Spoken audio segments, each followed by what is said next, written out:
Greetings, assassins!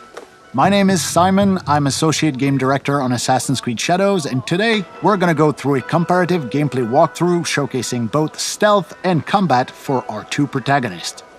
You ready? Set? Parkour down! We start off playing as Naue as she approaches Nijo Castle in the city of Kyoto. We're also playing in the new immersive mode, which means everyone in Japan is speaking their own native language, but everything is subtitled. Give that mode a try, it's pretty cool. Like any castles in the game, this place is full of gear and resources ripe for the taking, and we are free to go about it any way we choose. And so we choose to eliminate this poor Ashigaru soldier. Don't worry, he's with the bad guys. Okay, let's observe our surroundings and get our bearings. We've got one Ashigaru working the haystack, another on patrol back there, and we've got a samurai daisho right here, which could be a challenge. And there's the alarm bell, which, trust me, if you pride yourself as being a stealth player, you don't want anyone to ring that bell. Although we're safe right now using the rooftops, Nijo Castle is fairly flat compared to most other castles. If things go awry and we have to disappear in a hurry, it's gonna be harder here because the roofs are just not that high. So we are gonna take our time. Yeah, the samurai daisho is by far the most dangerous enemy in this area. And since we have a tanto equipped, this is a perfect setup for a double air assassination. Well, almost. Like I said, this daisho is pretty strong, but no matter. A quick change of headgear with a particular perk that gives us one additional chunk of assassination damage on all air assassinations should do the trick. Oh yeah. Okay, that's a good start. Let's crouch in the shadows for now and see what happens. Vanishing in the shadows only works whether you're crouched or prone, so keep that in mind. Okay, as long as this guy stays far away, he's not much of a threat, so kunai to the face it is. And while this other guy is busy reloading his Teppo rifle, we go up, and he goes down. Beautiful. Okay, moving on to the next section. Using Observe Mechanic once again, we can see that there is quite a lot more enemies here. A few Ashigaru, a sniper, a couple servants, but I think we have a pretty obvious next move right here. Next customer, please. There's a lot of open space right in front of us, and it will be hard to close that distance without being seen. Perfect opportunity to call upon our ally Genojo and some of his exploding tricks. Okay, time to go to work. Tanto and Hidden Blade combo, baby. Oh, looks like we spooked a servant here. Now, these guys won't really fight back, but if they spot you, they will try and find some reinforcement and bring them back to the area they saw you in. But since we have no intention of staying here, this guy is not an immediate threat. So let's just use Eagle Vision and scout the house ahead. Orange are servant and red means military archetypes. Let's make the most out of the shadows here and go around the problem rather than through it. We're probably bypassing a whole lot of loot opportunities right now, but it's the samurai daisho we're after, and so it's the samurai daisho we're gonna get. Wait, is this guy gonna... No. Okay, we're good. Now, about that samurai daisho. Let's use a high-risk tactic here. We're gonna whistle him over to attract him to this shoji door, and using the katana... This is guaranteed to get attention from the outside, so let's disappear out of view and see if anyone shows up. Never stood a chance. Come on, it's cool to be a shinobi. Alright, quick use of the grappling hook to get back to the rooftops. Oh, somebody saw us. Down, boy. And with two sections of Nijo Castle cleared for now, let's make our way towards the Tenshu, which, if you don't know, Tenshus are the biggest, tallest, most impressive structure in any Japanese castle. Word of caution though, the area at the base of any tenshu is generally very well guarded. This is where the good stuff is. But Simon, I hear some of you say, we know already about Naoe's cool shinobi assassin moves. What we want to know is what, if anything, does Yasuke bring to the stealth experience? Fair enough, let's take a look at Yasuke. Same city, same castle, different season, different character, different save file. For all intents and purposes, we're restarting the whole thing using Yasuke with a purpose-built stealth and archery setup. Worth pointing out that we're not using his typical samurai armor here. Clearly not as nimble as Naoe, Yasuke still has a pretty respectable amount of traversal skills as long as we read the world differently than we do when we play Naoe. And aiming at his Ashigaru soldier with predictive damage, we can see that he's gonna survive this shot although his armor is gonna break. Switching to silent arrows bypasses armor and guarantees the kill. He never saw it coming. Yasuke can generate a lot of sound while moving through the environment, so choosing where and more importantly, when to drop is gonna be crucial as we make our way through Nijo's courtyard. Taking a calculated risk here. Okay, we're good. Yasuke not having a hidden blade means that his types of kills are badass and very noisy, so you want to space them out as well to avoid unwanted attention. And here is the first Samurai Daisho in this Yasuke stealth run. And I think he just noticed his buddy is missing a head. Welcome to the club.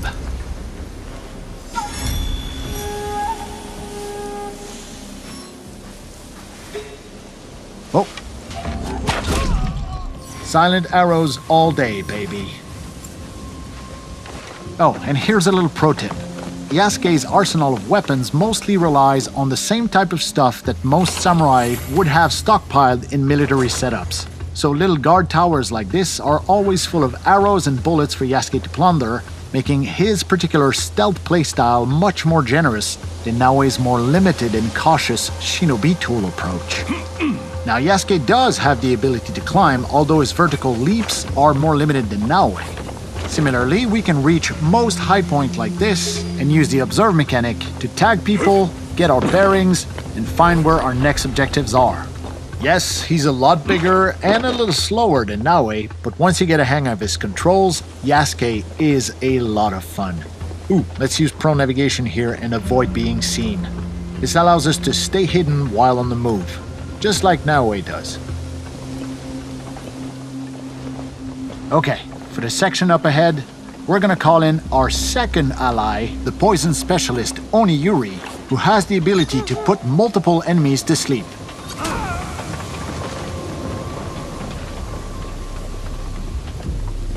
Yeah, no poison for you. Courtyard clear. Time to move into the house. Little fun fact about Oniyuri's poison clouds, they will affect any other enemy who investigate those bodies and will also make them fall asleep.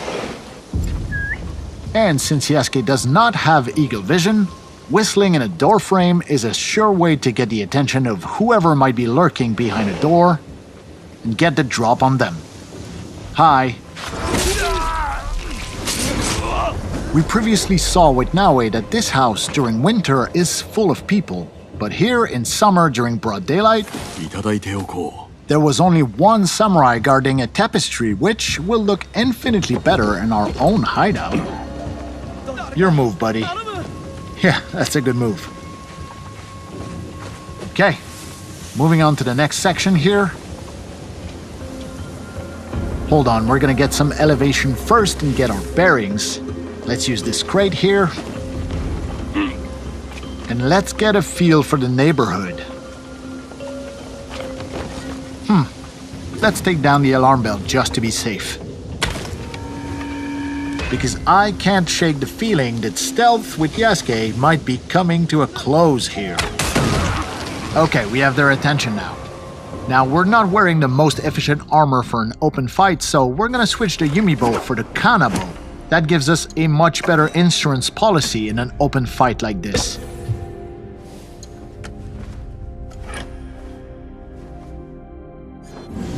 Okay, let's go get it. Oh yeah, you're up.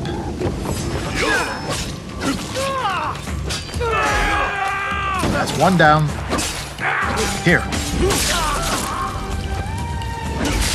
That's two. Whoa. Yeah, you should have made that shot. That is three down. And I think it's Kanabo time, baby. This thing hits hard, but it is slow, so we have to be precise here. Give me some space, will ya? Next few hits are gonna be critical here. Oh. Backbreaker ability. Nicely done here. Now, each area in this castle is its own little gameplay pocket. So as long as no one rings the alarm bell, it means that other nearby pockets will not interfere, even when we opt for open combat like this.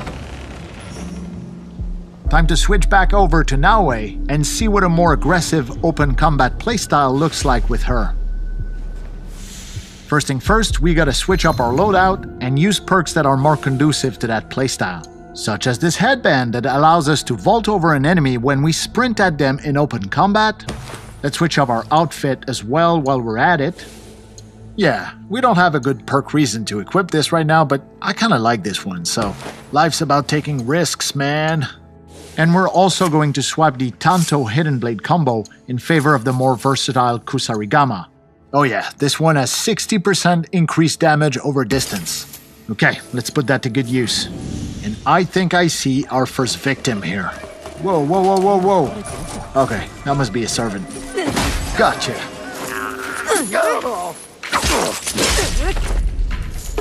One more for good luck.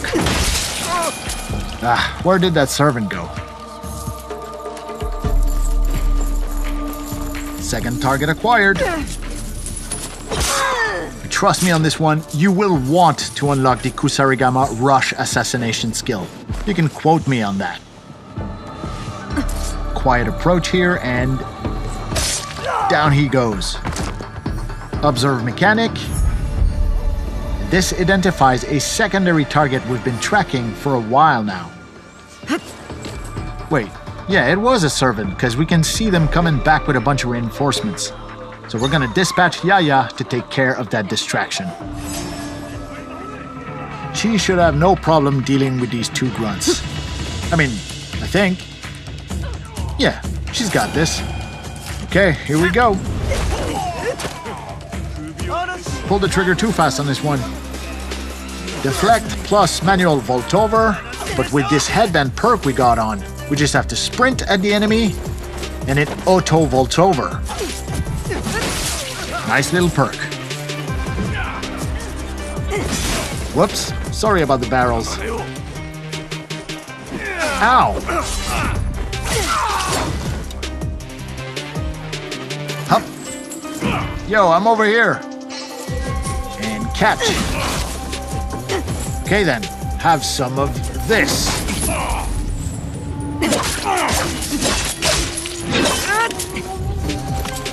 Hey, Yaya comes in with the assist. Okay, we're gonna deploy some tricks here. Can't assassinate him in smoke, but he won't see this coming either.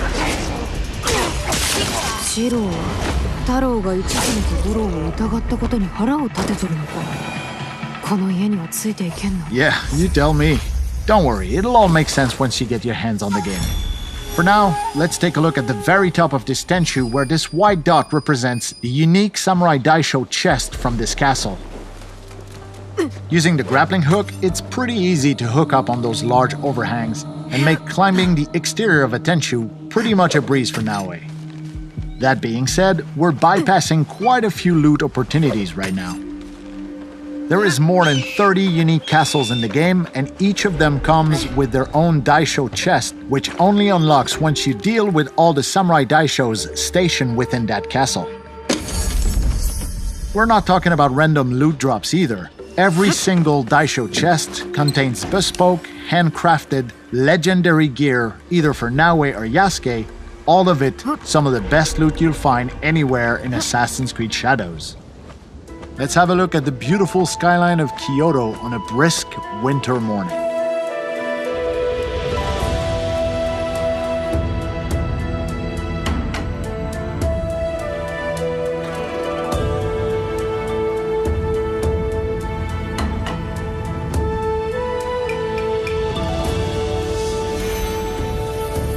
Using the observe mechanic on top of a synchronization point like this will reveal nearby points of interest.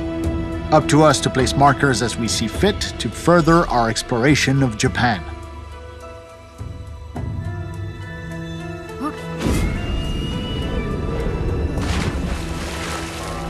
Okay, so we've seen both Naue and Yasuke's stealthier sides, and we've seen what aggression looks like for Naue. Now let's switch over to our samurai and see what we can muster from a full frontal aggressive assault with Yasuke. Once again, it's time to shake up our loadout with much more aggressive weapons. Okay, first we're gonna pick the Naginata here, which is excellent for crowd control. And because stealth will not be an option here, let's use the Teppo rifle for maximum range efficiency as well. We expect stiff opposition here, so using a full-on armor set with a perk that allows Yasuke to parry unstoppable attacks makes a whole lot of sense. And to literally cap it off, a matching samurai helmet with a perk that deals 50% damage on parries. Look, I don't want to jinx it, but I think we got this. Okay, are we ready? Knock knock. Yep, you're done. Oh ho ho ho!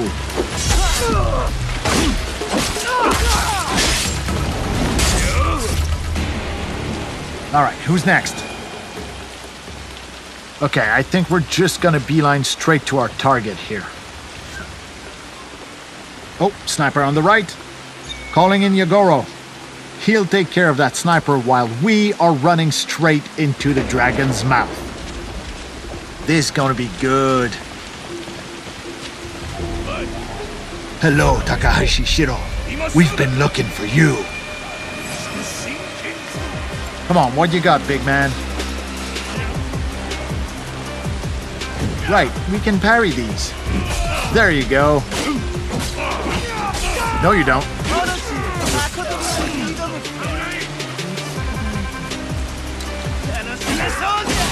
He's down.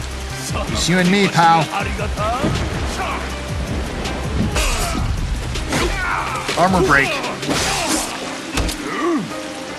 So now that he has no armor, we're chipping away at his health. And here we go.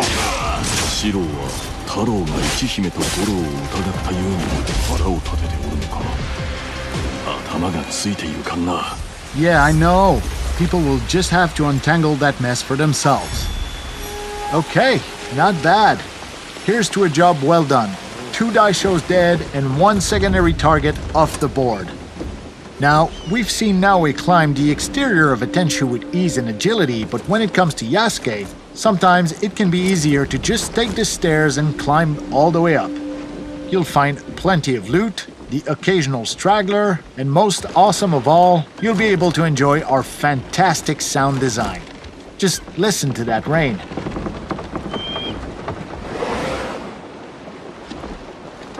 It's awesome. Okay, up the ladder and onto the last floor here. There's the same Samurai Daisho chest we previously talked about. That delicious handcrafted legendary gear. And before we leave, please allow me to indulge myself and take one last look at the beautiful city of Kyoto and its mountainous surrounding landscape during the bountiful summer months.